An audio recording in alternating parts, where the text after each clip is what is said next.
नमस्ते शेतकरी बंधूंनो, हा आपला प्लॉट बघताय तो आज जवळपास 130 दिवसाच्या आसपास याचं वय आहे. आज याची मोठी भरणी चालू आहे.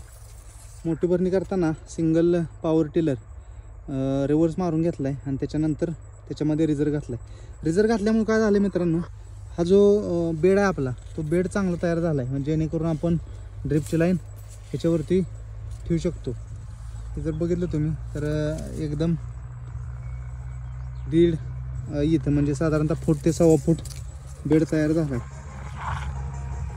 आता हे तुम्हाला दिसत असेल, एक ईत आणि 1.25 फूट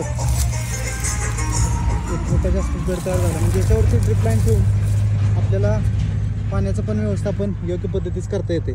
आता हे जर मुळ्या बघितल्या तुम्ही तर पूर्णपणे एकदम सरीमध्ये मुळे आलेत. म्हणजे मुळांची वाढ चांगली आहे. एकूणच पिकाची पण वाढ चांगली आहे. आता दिवसाच्या मानाने जर विचार केला तुम्ही तर एकदम चांगली वाढ आहे. आता 2 कांड्या माथ्यावर जात आहेत, तरी पण वर 2-3 पेरे आहेत. ग्रीनरी चांगले. थोडा रेड आय स्पॉटचा होता प्रादुर्भाव होता, तो आपण बुरशीनाशक एक घेतले त्याला. आणि आत्ता पण आपण रिकवरचा स्प्रे घेणार आहे भरणी झाल्यानंतर. तर भरणी करताना मित्रांनो शक्यतो बेड हा रुंद झाला पाहिजे. मग तुम्ही कशाच्याही साह्याने करा, रिझर घाला किंवा मग छोटा इटालीचा पॉवर टिलर येतो 740, त्यानं जरी केला तरी त्यानं पण मुंडा रुंद होऊ शकतो.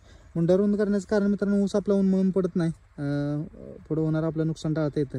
आणि ड्रिपची लाईन पण याच्यावरती ठेवता येते. आणि पाऊस लागायच्या अगोदर ड्रिपची लाईन बोंड्यावरून खाली सरीमध्ये घेऊ शकता. धन्यवाद.